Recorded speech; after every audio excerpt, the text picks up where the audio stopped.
Now for some honorable mentions, I want to talk about Blood Tax and Giant Hunt. It just really pains me to not put them on the list. Giant Hunt is probably my favorite pairing alongside a Colossal Sword. I like it even more than Lion's Claw because it does do more damage, it does do piercing damage, it's less FP, it's quicker, it does work as like a nice crouching animation too, so attacks can go over your head. But I don't think it's better than Lion's Claw because that one is just a lot easier to use. You get infinite hyper armor and it lunges further. Like using that skill doesn't require any thought, whereas Giant Hunt, although it does get some nice hyper armor, it's not going to be infinite hyper armor. And as for Blood Tax, this is the most improved Ash of War in the entire game. It went from like an A tier skill to like a high S tier, and that's because of three separate reasons. One, it has amazing synergy with the Blood Sucking Cracked tier, and Blood Tax just heals you for so much that it can just completely negates the whole health draining mechanic. And number two reason, the Great Katana exists. It's such a hard hitting weapon that can proc bleed, and you can equip a Blood Tax onto it. This weapon skill is normally for only like small thrusting types weapons, and it can be equipped on a Great Katana, and the speed of the skill is like the exact same. It's so fast, lunges very fast, stun locks those smaller enemies, does so much blood loss build up, and you're getting so much health regen too. And reason number three, the Arnspark set boosts this. As I mentioned before, to a lot of different bleed based skills, it's just going to boost the damage by 14%, and that includes Blood Tax. So with all these three things, you can just make for such a stupid build, and I really wanted to put Blood Tax onto the list, but there's so much broken stuff that I couldn't really do it.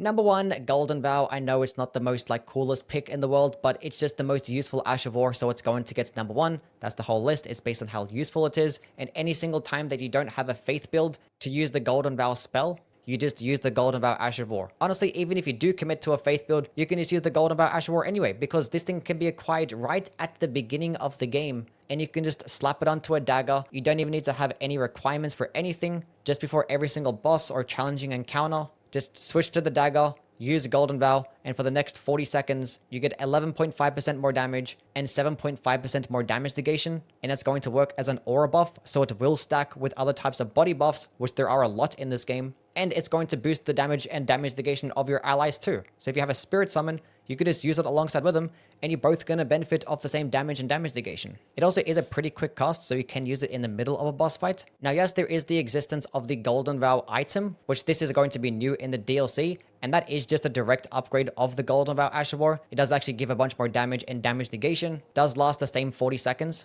and being that it's an item, it's not going to have any requirements, so it can be seen as an upgrade